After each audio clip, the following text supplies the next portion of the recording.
Good morning friends, मैं doctor V K Mishra from gastro liver hospital Swaroopnagar Kanpur. आज मैं बात करूंगा गॉल ब्लैडर प्रॉब्लम्स के बारे में। जो नॉर्थ इंडिया है, नॉर्थ इंडिया में गॉल ब्लैडर की जो प्रॉब्लम्स हैं they are very very common. जो गॉल ब्लैडर स्टोन्स हैं they are very very common. जो गॉल ब्लैडर है उसकी जो प्रॉब्लम्स हैं वो आती हैं। तो मैं चाहता हूं कि गॉल ब्लैडर के बारे में आपको जानकारी होनी चाहिए। आज मैं बहुत सारे क्वेश्चंस आपके सामने रखूंगा जिससे आप अपने गॉल ब्लैडर का जो नॉलेज है या जो पित्ती की थैली है उसके बारे में आपकी जो जानकारी है उसको टेस्ट कर पाएंगे। तो गॉल ब्लैडर के बारे में आपकी क्या जानकारी है, जरा इस वीडियो से उस जानकारी को समझने की कोशिश करिए। Now look at the gall bladder कि गॉल ब्लैडर वास्तव में करता क्या है। कुछ लोगों का कंसेप्ट है कि ये इम्यूनिटी के लिए बहुत इंपॉर्टेंट है, कुछ लोगों का ऐसा सोचना है कि डाइजेस्टिव सिस्टम के लिए इंपॉर्टेंट है, कुछ लोग ऐसा मानते हैं कि गॉल ब्लैडर हार्मोन्स बनाता है। लेकिन सच्चाई है क्या? वास्तव में ये डाइजेस्टिव सिस्टम के लिए इंपॉर्टेंट है। ये एक पियर शेपेड ऑर्गन है जैसा आपको दिखाई दे रहा है। ये हमारी जो लिवर है और इंटेस्टाइन इसके बीच में सिचुएटेड होता है। इसका काम है कि जो हमारा लिवर पित्त बनाता है या बाइल बनाता है उसको स्टोर करे, और जब आप खाना खाएं तो खाने को डाइजेशन करने के गॉल ब्लैडर कॉन्ट्रैक्ट करे और जो पित्त है वो इंटेस्टाइन में भेजे ताकि डाइजेशन सुचारू रूप से आगे बढ़ाया जा सके।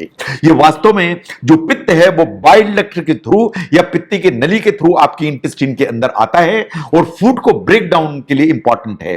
जो ये फूड को ब्रेक डाउन करता है, the most important food basically is the fat, जिसके बाइल इंपॉर्टेंट हो जाता है।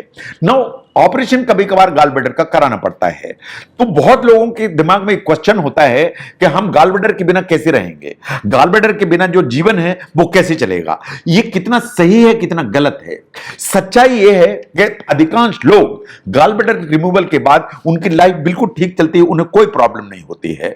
Even if gall bladder is not there, तो जो पित्त है वो लीवर से डायरेक्टली पित्ती की नली के जरिए आपकी इंटेस्टाइन में पहुंचता है। Over a period of time आपकी जो पित्ती की नली है वो एडॉप्ट कर लेती है, इन कुछ गॉल ब्लैडर जैसा व्यवहार करने लगती है।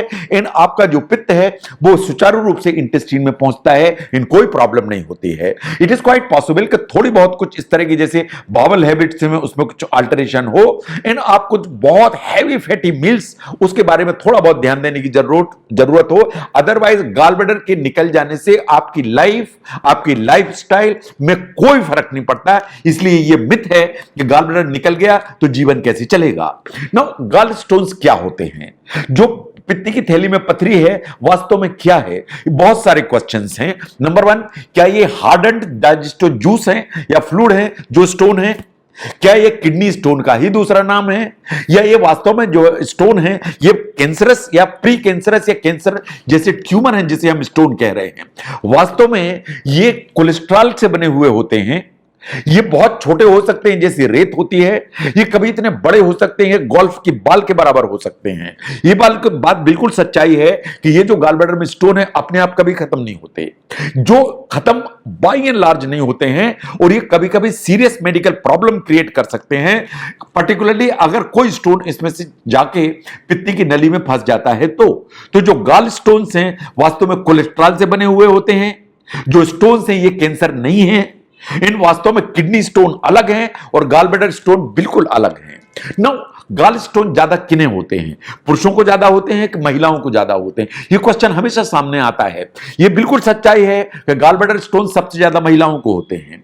यह वास्तव में जो एक हार्मोन होता है जिसे ईस्ट्रोजन कहते हैं, जो ईस्ट्रोजन जैसा हार्मोन है, यह वास्तव में हमारा जो बाइल है उसके अंदर कोलेस्ट्रॉल के अमाउंट को बढ़ाता है, और कोलेस्ट्रॉल के अमाउंट को बढ़ाएगा तो स्टोन बनने की पॉसिबिलिटी हमेशा ज्यादा होगी। जो प्रेगनेंसी है, इन बर्थ कंट्रोल जो पिल्स हैं इस पॉसिबिलिटी को ऊपर की तरफ ले जाती हैं। अगर आप ध्यान से देखें तो फीमेल्स में ज्यादा होगा, जो फैटी फीमेल्स या ओबीस फीमेल हैं उनको ज्यादा होगा, 40 साल की उम्र या 40 प्लस जो फीमेल्स हैं उनको ज्यादा होगा, और अगर फैमिली हिस्ट्री है तो ज्यादा होगा। जो फर्टाइल फीमेल्स हैं उनको ज्यादा होगा। तो 5 ही चीजें हैं: female, fatty, 40, family history and the fertile females, they are the ones जिनमें ये रिस्क ज्यादा होती है।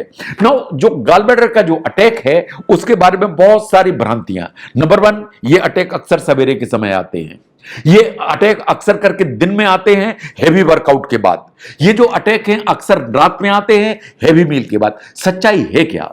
सच्चाई ये है कि ये नाइट में अधिकांश अटैक आते हैं हेवी मील खाने के बाद। ये तभी आते हैं जब आपने रात में हेवी मील लिया और आप सो गए। तो जो गॉलब्लैडर है वास्तव में कॉन्ट्रैक्ट करता है बाइल को भेजने के लिए इंटेस्टाइन में, और वो जो कॉन्ट्रैक्ट करता है उसी में जो स्टोन है वो बढ़ के सिस्टिक डक्ट में जाके फंस जाता है। जब ये सिस्टिक डक्ट में जाके फंस जाता है तब वास्तव में आपको अटैक आता है। ये जो इस तरह के दर्द का अटैक है कुछ मिनट रह सकता है, ये कुछ घंटे रह सकता है, ये अटैक लंबा चल सकता है और इसके चलते आपको डॉक्टर की तुरंत जरूरत पड़ सकती है।